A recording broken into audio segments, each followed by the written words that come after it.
After a catastrophic crash on an unknown planet, pilot Mills quickly discovers he's actually stranded on Earth 65 million years ago. Now with only one chance at rescue, Mills and the only other survivor, Kaale, must make their way across an unknown terrain riddled with dangerous prehistoric creatures.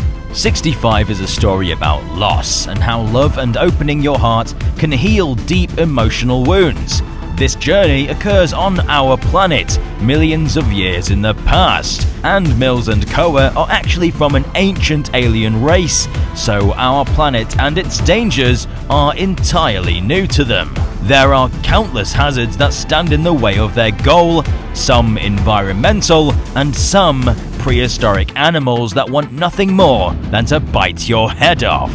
It's no secret that the dinosaur designs have been critiqued since its announcement, but now with a high-quality digital release, we can get an even better look at these creatures to get up close and personal with all the terrifying dinosaurs from 65. Don't forget to subscribe and stomp the notification button to become a resident of DangerVille today. Bear in mind, a few of these aren't necessarily dinosaurs, so even though the film is set 65 million years ago, some of these animals are prehistoric reptiles from way before that time period that would not exist in the late Cretaceous. But the filmmakers decided to turn this interpretation of Earth into a mosh pit of different animals from different eras. So imagine it as more of an amalgamation of everything prehistoric. Which brings us to the first creature. The river serpent. The first creature on the list is mostly a mystery. We briefly see it within the first 15 minutes of the film as it feeds on the bodies that were launched from the ship during its crash landing. It doesn't attempt to attack Mills, perhaps satisfied by scavenging the bodies surrounding him. After researching prehistoric serpents, we can confidently call this a Titan boa, a 50-foot snake that roamed the Earth 66 million years ago in South America. Whilst making a brief appearance, it marks the first time a deadly creature is spotted by the audience, but Mills has no idea of what lurks out there until this next beast. The first dinosaur to attack Mills that jump scares its way into the film is the iconic VELOCIRAPTOR, a small genus of dromaeosaur that lived in Asia in the late Cretaceous period 75 to 71 million years ago. And this critter isn't the raptor you remember from Jurassic Park. This one is much smaller, actually closer to the true size of the animal. We see the raptor in two scenes, once where it attacks Mills and another later on in the film when it stalks Kaale, looking for its next meal. It resembles something like a naked chicken with deep red skin and quill-like proto-feathers that protrude from its back. For a creature of such a small size, it definitely does some damage and seriously injures Mills before it's beaten to death by the back of his sonic rifle.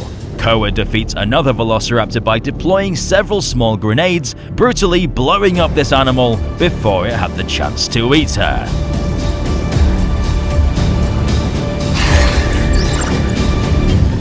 Jackapil.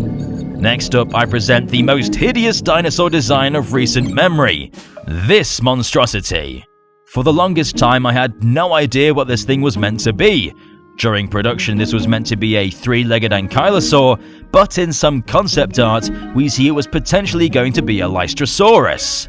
But what we got was some kind of armored T-Rex with an ankylosaurus club. But after lots of research, I've discovered this is actually a Jackapil, whose name means shield bearer, a herbivorous dinosaur from Argentina that lived in the Cretaceous period 97 to 94 million years ago. Obviously, the film version has a lot of differences from the real thing, but it's good to finally put a name out to this bizarre dinosaur. This creature meets its fate after Mills and Kaale assist it out of a tar pit when it's greeted by the next dinosaurs on this list that tear it to shreds.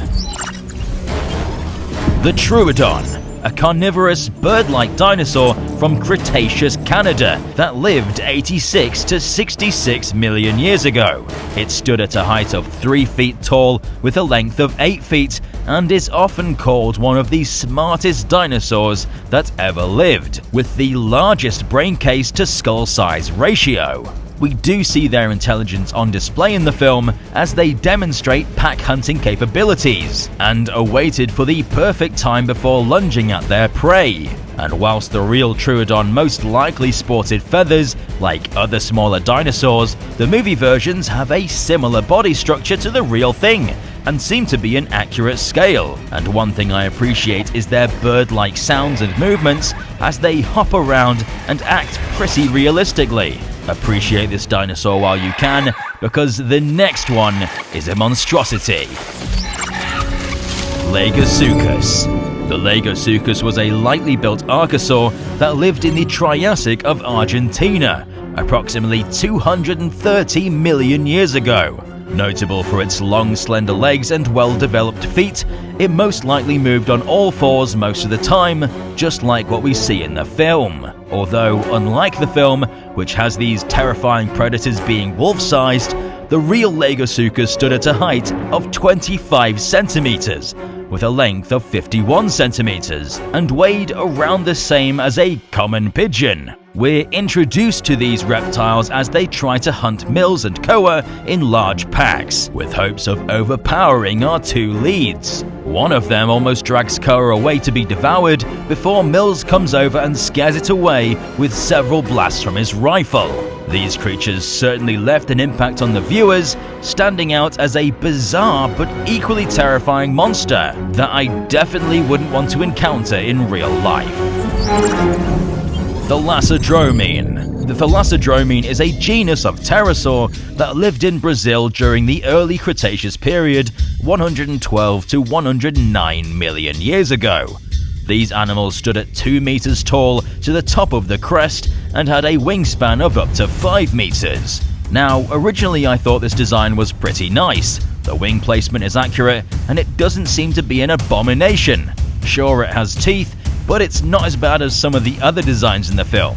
But on closer inspection, we can see its eye is in the completely wrong place. Come on, what is that? Why? How could you mess that up? Safe to say its design wasn't as good as I originally thought, which is a real shame. We see some of them get pounced on by the Lagosuchus, and many of them flee the scene.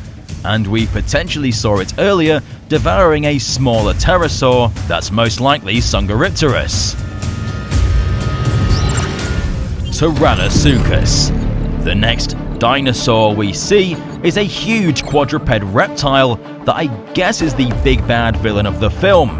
It's hard to pinpoint what animal this specifically is, since nothing like it ever existed. The closest we can assume is that it's a sized up Postosuchus, a reptile from the late Triassic of North America that lived between 237 to 201 million years ago. The real thing stood 1.2 meters tall, whilst what we see in the film looks even larger than a T-Rex, which is why I've decided to name this creature the Tyrannosaurus. This animal is first seen trying to eat our leads in a cave, and later on returns to get revenge as Mills blinded it in one eye with his sonic rifle. It gallops after him as he tries to draw it away from Koa, who sat in the escape pod. But before it can eat him, Koa jumps out and blinds it in the other eye using a sharp bone she found in a forest. It's cooked alive as a geyser shoots up boiling water from the hydrothermal vents, which ends its reign of terror. OVIRAPTOR. Following the Tyrannosaurus's initial attack, Mills and Koa retreat into a pitch-black cave, and in a terrifyingly tense scene, Mills uses his sensor to detect what's around him, and we see something approaching him from behind, before breathing on his neck. They then enter an intense battle as we discover this is an oviraptor, a dinosaur that lived in Asia in the late Cretaceous period, approximately 89 to 70 million years ago, a carnivorous creature that hunted eggs, shellfish, and smaller reptiles. And this Yeah, it doesn't look great. It looks like Gollum if it was a dinosaur. It makes the Jurassic World Oviraptor look amazing in comparison, although the size is something that it seems to have going for it, as Oviraptor can reach a maximum size of 150 centimeters. Mills gets the upper hand by blinding the creature with his tracker, since it's so used to the pitch-black caverns below the surface, and manages to find the opportunity to open fire on the creature, killing it instantly, followed by him finding a way out of the cave. Tyrannosaurus Rex. Next we see possibly the most impactful dinosaur in the film, the Tyrannosaurus Rex. We all know about this beast, the animal with the strongest bite force of any terrestrial organism that lived in the late Cretaceous of North America between 68 to 65 million years ago. Now, to the surprise of everyone, we don't just get one T-Rex, but we get two. A male and a female, with a display of sexual dimorphism, as the male has white stripes going down the back of the animal. This is another design I actually quite liked, although from the front we can see the Rexes have dog-like canines, which is bizarre. They come out from the forest and begin attacking our two leads, who are trying to flee the planet in their escape pod. So perhaps this display of aggression is simply an act of protection for an offspring that's potentially nearby. The Rexes nearly eat our leads, although Kaale uses a hologram of Mill's daughter to distract the dinosaurs, and he gains the strength to get up and defend himself and Kaale, and free fires at the Rexes at their weak spots.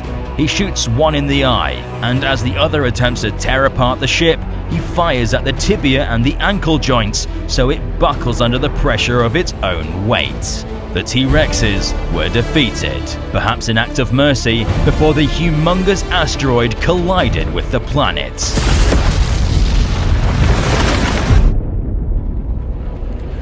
So that's all the terrifying dinosaurs from 65. Some of these designs are actually not bad, but some are worse than I initially imagined. It's strange to see so many animals from across the world that came from entirely different time periods come together for this one film about survival and love. I don't mind the designs as much as some people. It's not the end of the world for me. It's just a science fiction film about an alien race that crash lands on Earth after all. So who cares if the T-Rex looks a little funny? What do you think about the dinosaurs from 65? Is it a deal breaker for you? Let us know in the comment section down below. Special thanks to our super residents for supporting us.